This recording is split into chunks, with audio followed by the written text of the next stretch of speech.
trouvais même très très bof. Celui-ci rattrape un peu la donne, même si je suis pas totalement satisfait de ce chapitre-ci. Bon, alors certains vont me trouver un peu exigeant, et vont dire que c'est normal et que ou je casse les couilles, je sais pas. Mais personnellement, j'ai pas eu grande affection pour le personnage.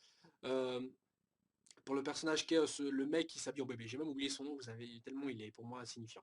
Mais l'adversaire de Franky était assez intéressant au niveau du flashback. Parce que si on a appris que Franky combattait encore et toujours le même type depuis je sais plus quel chapitre et qui font quasiment les mêmes mouvements, un coup de poing, German suplex, un coup de poing, German suplex, un coup de poing, German suplex. Bon alors, ici on a un petit flashback qui nous donne une explication sur son accoutrement. C'est vrai que dans le flashback, je me suis dit putain mais il était stylé là, il était cool, il était en costard et tout. Et là il est habillé en bébé, pourquoi? Bon alors son flashback nous montre vite fait que celui-ci il avait une meuf et qu'il lui avait caché qu'il était un pirate et qu'ils avaient eu un enfant et que pendant qu'il était parti avec De Flamingo, bah, il est revenu, son gosse il est mort, je sais plus comment, de quelle maladie.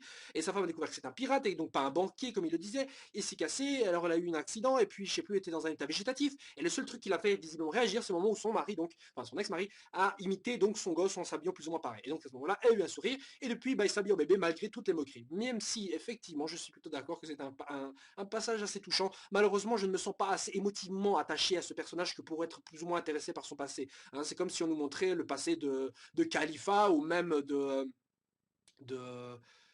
Fukuro là du CP9, celui qui a une poche, ouais, une tirette là dans la bouche. C'est comme montrer son passé à lui. Je m'en contrefous. Enfin, personnellement, si vous êtes attaché à ce personnage, dites-le moi. Je veux vraiment que vous m'expliquiez pourquoi. Bref, donc Franky, donc qui a eu un peu de mal à le vaincre, mais c'est pas vraiment une question d'avoir eu du mal en fait au final, parce que celui-ci en fait a fait exprès d'encaisser toutes les techniques, donc il donne un coup de poing et tout, parce que c'est un duel de force. En gros, c'est une sorte de provocation. Donc si tu veux me vaincre de cette manière, moi, je te vaincrai de cette manière-là, et on n'utilisera rien d'autre. Donc Franky va pas utiliser ses autres techniques secrètes ou ultra machin truc.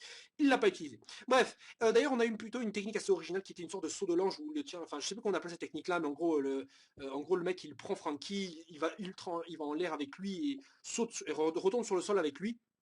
Hein, mais le problème c'est que comme justement ce type a le fruit du démon qui permet de nager même dans le sol, bah contre lui c'est comme s'il plongeait dans de l'eau quoi. Donc en gros ça change rien. Bref, donc on voit que Franky d'ailleurs a perdu au final vraiment un œil en fait. Je sais pas si on le savait déjà avant, mais j'ai l'impression que Franky justement a un œil à la Terminator et qui a perdu l'œil. Ce qui est assez étrange vu qu'on a vu, je crois, si je me souviens bien, on a vu son regard avant et il était pas complètement bionique. Enfin soit. Mais bon ça, c'est pas au final un passage tellement important. Tout ce qu'on sait c'est que le combat de Franky est terminé et que moi il peut détruire maintenant Lucy. Alors l'autre partie qui concerne surtout le chapitre précédent et le début de celui-ci, c'est concernant donc Mancheri, donc la princesse de Tantata, qui au final on découvre n'est pas une arme, une des armes antiques, comme certains pouvaient penser, penser que c'était Uranus ou Pluton, je sais plus quoi. Et j'étais plus ou moins d'accord, je me dis ça aurait été sympa et original de montrer que cette petite saloperie a le pouvoir de détruire le monde ou quoi. Et ben en fait non, on découvre qu'en fait Mancheri a le fruit du démon qui permet de soigner n'importe quelle blessure. Donc ça veut dire que peu importe les blessures que va choper Luffy ou même Trafalgar Law, ils vont de toute façon être guéris. Même si on apprend via l'autre connasse qui ressemble à une vieille dame là, que apparemment utiliser ce pouvoir consomme l'énergie vitale de son utilisateur. Donc en gros, voilà. Mais comme évidemment c'est mon ami, on sera toujours copains, je vais me sacrifier pour toi, et ben évidemment qu'elle va le soigner. Donc le bras perdu, la jambe perdue, le corps transpercé de Luffy, même s'il meurt, limite il meurt, il est à moitié mourant, soit la moitié de son corps est pulvérisé en combattant de Flamingo, ça ne changera rien vu que de toute façon, là on a la sécurité comme quoi personne ne va mourir, aucun personnage important ne mourra dans cet arc-ci. Ça vous pouvez en être sûr.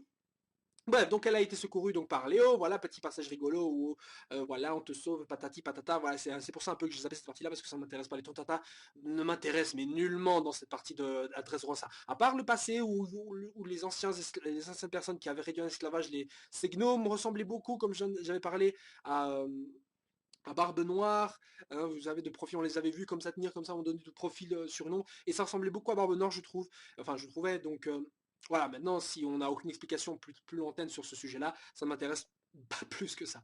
Bref, donc aucune nouvelle de Sabo et des autres, ni même de Sanji. Bon, d'accord, c'est vrai que ça couperait un peu l'action de les voir vite fait. On va dire que les niveaux action, ces derniers chapitres sont pas tip top. Hein. Mais heureusement, je suis content d'une seule chose, c'est qu'on progresse. C'est-à-dire que chaque chapitre, on a un combat de membre de l'équipage. Ça passe. Même si, allez, entre combats, je veux dire, excusez-moi, mais c'est entre guillemets. Hein, même le truc avec Robin, au final, c'était juste pour protéger Rebecca. C'était même pas pour aider Kyros en soi. C'était peut-être un Kyros et Robin contre Diamante, mais c'est rien. C'est même pas. C'est vraiment juste pour protéger Rebecca. Quand moi, je pensais que, comme certains l'auraient dit, Robin va faire pousser une jambe